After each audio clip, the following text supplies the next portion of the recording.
Hello everyone and welcome to my channel. Today I wanted to talk to you about interpretation. First and foremost, I wanted to say, don't stop letting people interpret things for you without first developing your own understanding and perspective of it, your own interpretation of it, and then you could take their, opinions, perspectives, advice into account, or you can get theirs first and then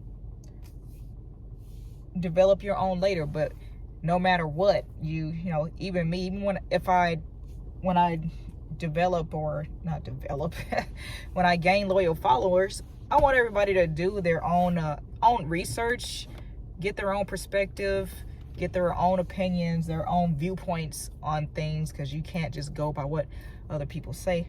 Like, I'll take poetry for example. In college, they'll go around the room, they'll tell you to read the poem or whatever story they have you read at the moment, and then they go around the room and ask you your interpretation of it or your perspective of it, and then they tell you what theirs is, or what it is what was it intended to mean by the author, so to speak. Or maybe, before we know, they could be putting their own meaning and interpretation to it to have you think a certain way, just form of manipulation. So with that said, these churches, these Bibles, I noticed growing up, I left church when I was 18, haven't really been back. Went back when I was pregnant with my son, and still left, because there's too many inconsistencies for me, and for me to sit there through a 2-hour sermon, or however long, depends on what ethnicity and community you go to. Some people are in and out, and some people, they'll sit there for hours and let the preacher just go on and on and on and be too scared to leave. What do you need with someone, especially with everything that's going on with these preachers and pastors these days? If it's for you, do you. I'm not knocking it, but as far as I'm concerned, I will not be stepping into anybody's church, especially when God, they love to preach how God made us in his perspective, right? And his image. His image. And if we are made in his image, wouldn't we be able to form our own thoughts as God would? Or are we all supposed to just have one understanding and be made in God's image? It doesn't make sense to me. And then we're listening to someone stand on a pulpit, and who knows who told him he was anointed to preach this word and give us this interpretation. God moves through people. You can decide to take it or leave it. Maybe you weren't supposed to get the same message from the scriptures that the preacher was getting, and that man has his own demons, so his demons could be affecting what he's telling you his interpretation of the Bible was, or what's talking in his head. He's got his own problems to deal with, his own imperfections, and I'm not one to sit there and let somebody who, basically call the kettle black. So, with all these preachers, they're coming out as, what's a way to put this that doesn't get me in trouble? Their strange interest in children, namely little boys. I don't think that's another thing. Of course, there's media influence, and the media does have a lot to do with how people are seen and portrayed. And you take it hook, line, and sinker, but not everybody is lying about these people who don't. Their establishments don't pay taxes, and they get to have free reign and continue to molest children, basically. So that's out of the question for me. But anyways, they're dealing with their own demons, and their message could be blurred.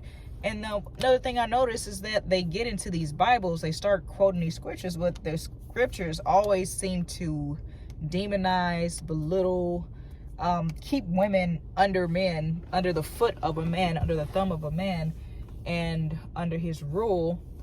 And I'm just listening to some of the stories, you know, it's just like, why would you want to be a woman and follow the Bible? I don't know. And this is the understanding that everybody's supposed to have, that women are wicked and this, that, and the third, and she is to be taken care of by a man, and if without a man she is basically worthless, instead of it being both ways. Because there is a story in the Bible that mentions one lady named Lilith who was found in the wilderness, and some say that it was Adam's first wife. But that is another day. I have some perspective, some crazy, well, not crazy, but a variety of perspectives on that. And I think you guys might like it. Maybe once I get enough viewers, I'll take that chance and go ahead and put that out there, because that's what I'm here for. I'm here to put things out there, put out perspectives, and not, change or build or, whatever helps people as a whole and as an individual.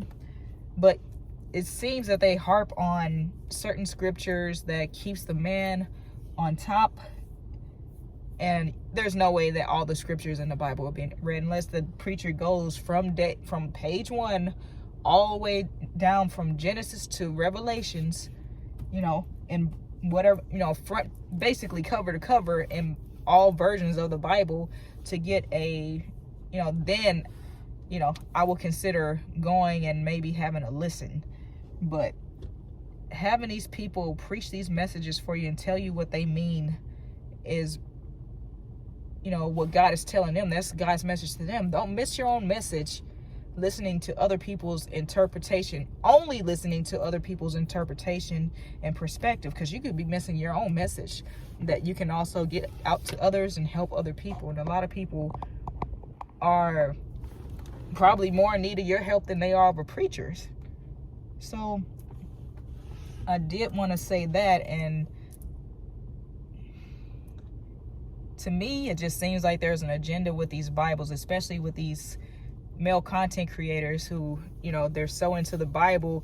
And, we were split up and given different language according to the story in the Bible, but we're all supposed to have the same understanding, apparently.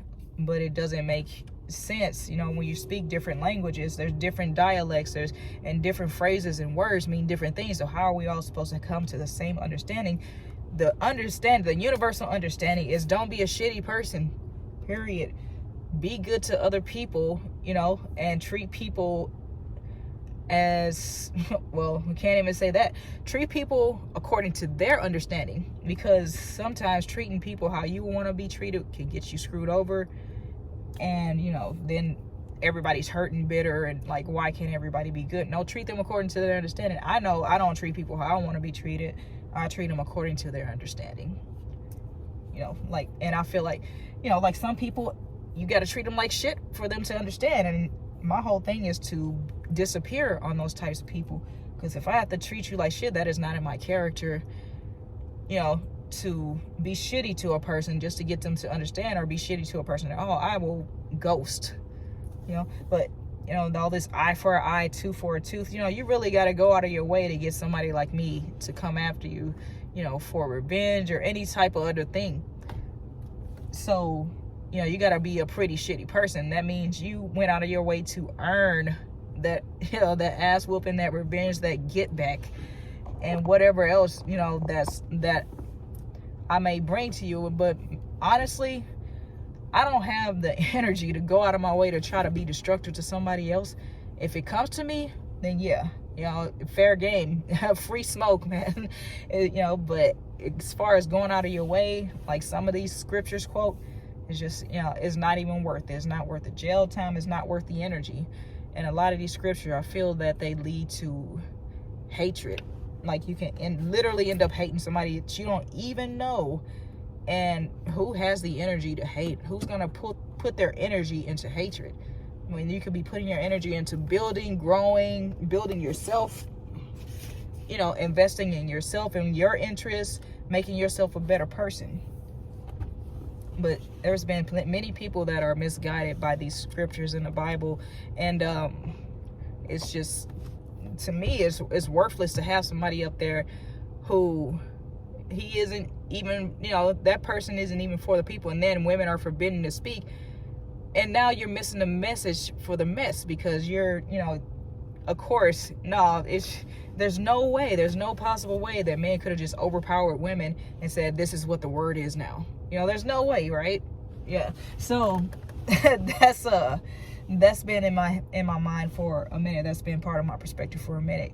And there's so many alterations to the Bible, so many pages and chapters missing, so many characters missing, that I can only consider it fictional until they recover all those pages and go back to the original version. And then there's letters incorporated into it that are not in the language, the Hebraic language, which they supposedly spoke back in those days. So yeah, there's just too many pieces to that puzzle. Yeah, you could put them together with your own interpretation, but for them to try to act like, it's just supposed to be this way because men are more logical and women do things based on emotion. Well, was Adam emotional when he bit of the apple? No, he was not. He was completely logical and of sound mind. So, but Eve was the one who took the fall and got blamed for all this. You see where I'm going with this? To this day, women are still getting shit on, by these Bible lovers, these lovers of the Bible, and it was written by men. You could try to debunk that all you want to, I love the part when Jesus himself was talking to God and nobody was there to hear it. That was awesome. Right? So that, it's just stuff like that kind of irks me about the Bible. And I will not become a tool in my own enslavement, mental, physical, or anything. I will fight tooth and nail all the way. And the Bible, as far as I'm concerned, was used by slave owners to keep black people from revolting and beating the shit out of the slave masters, period. Because how is it that they couldn't give us good food, they couldn't give us good clothes, good schools, good books, but they can give us good religion? Damn. They can give us a book that gives us the key to life and happiness after we die, right? But they get their heaven on earth. I mean, that's very suspect to me. They get all their paradise and heaven on earth, but black people, we gotta wait till we die. And that main phrase in there, and it resonates throughout the whole Bible: obey your earthly masters. Earthly masters. So are we talking about these old racist white men? Because I'm looking at the whole situation. We had the land, right? And they told us, they came in with some blankets and a smile, and a book. And they told us, to pray away our sickness, I'm guessing, or pray back our land. So we close our eyes, and when we open them, they had the land and we had the Bible. So that's something to think about. That's really something to think about. And they call it the American dream, right? I mean, you got to be asleep to believe a dream, right? So, it's very believable while you still sleep. A nightmare or whatever, a fantasy, a nightmare, a dream is a dream, but you're still asleep. So, whether it's lucid dreaming, you can interact and everything like that. You can interact in a dream. You have full control in a dream, but you have no control when you're awake. You have no control when you're awake. So the only way you are to have control is to stay asleep. Well done. Well played, people. Well played. So, give me a second. Let me look for this other phone of mine. Okay. So that's another thing. You need something to put into perspective. And I will leave you with those thoughts. I know they were kind of jagged and all over the place. And I will definitely revisit this topic because there's so much to it. But yeah, it seems that they focus on obey your earthly masters, obey your parents and elders. Like, if they're wrong, then they're wrong, man. It's like there's no getting around it. You know, it's, and respect, you got to give it to give it. Yeah, you should respect your elders. But when your elders are, you know, constantly just dogging you out, you know, it's like you got to have the gumption in you to at least speak up. So at least speak up against them and tell them, hey, you know, I don't like you doing this and it's wrong, you know, in the most polite and not in respectful way. You know, you don't have to go all out disrespect, but now it's like it's gotten to the point and it's been so turned over and so manipulated and contorted that it's like you can't say anything without it being back talk, without it being disrespect, and all you're doing is simply standing up for yourself. So what we have is a nation of people afraid to speak up against the people that are supposed to be guiding us, and now we have a nation of old fools. It's an African proverb that says when a book is destroyed, or when an old person dies or an elder dies, a library burns to the ground. Well, now we got a library.